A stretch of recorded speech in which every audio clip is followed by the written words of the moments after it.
Good Friday morning. It's December 18th, 2020. I'm Guy McPherson of GuyMcPherson.com.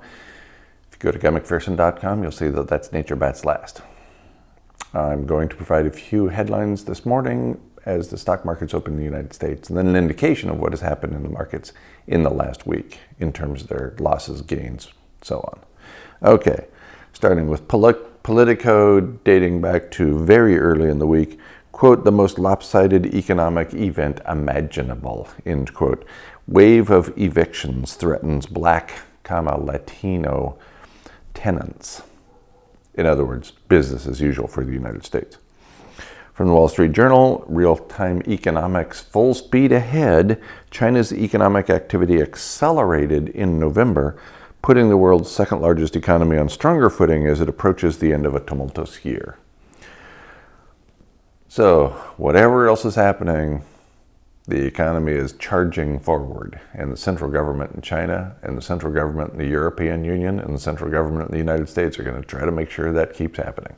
From the Washington Post, FDA review clears path for second coronavirus vaccine, this one developed by Moderna.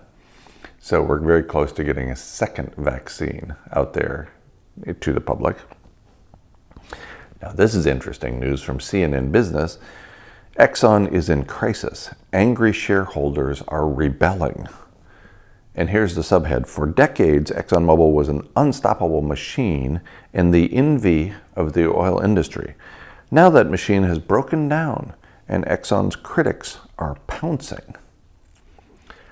Speaking of pouncing, speaking of things turning sideways, from CNBC, quote, it's an economic war. End quote. Warren Buffett urges Congress to extend relief for small businesses. And speaking of Warren Buffett and Berkshire Hathaway, his sidekick, Charlie Munger, is quoted. This is, quote, the most dramatic thing that's almost ever happened in the entire world history of finance, end quote, according to Warren Buffett's sidekick, that at MarketWatch. And the story goes on with more oddly worded quotes from Charlie Munger, including this one. We're in very uncharted waters. Nobody has gotten by with the kind of money printing now for a very extended period without some kind of trouble. We're very near the edge of playing with fire. I would say we're beyond the edge, and with respect to the economy driving industrial activity, therefore driving the climate crisis, the world is on fire already. We're not on the edge.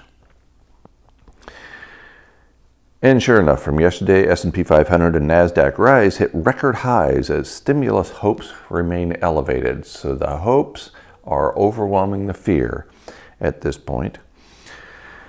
And that's all driven by one factor. This from MarketWatch last night.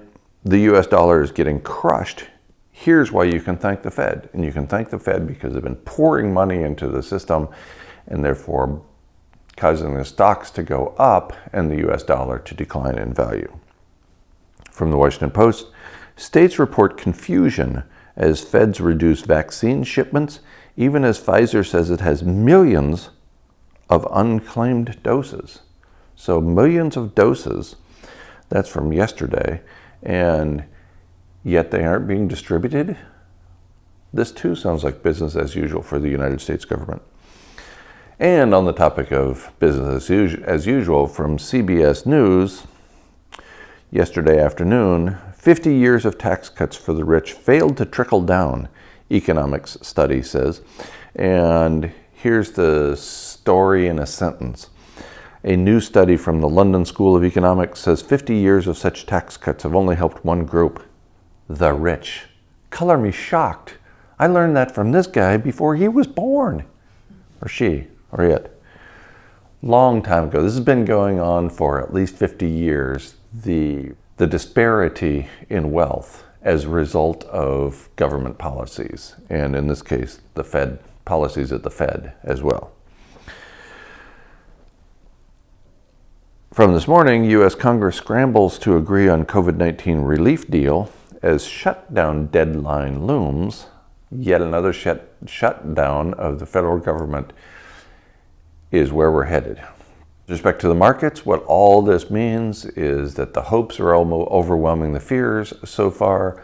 Stock futures point to a slight decline in the market values this morning, but it seems they all finish slightly up. All three indexes in the United States are on track to finish slightly up for the last week. So the stock futures indicate that there will be a slight decline this morning in the indexes in the United States, barring catastrophe or really good news, barring news either direction. It appears that the stock markets are going to finish up slightly for the week, 100 or 200 points for the Dow and also the NASDAQ, with the S&P 500 trailing. But it looks like it's all up for the week unless there's some 9/11 style news one way or the other later today.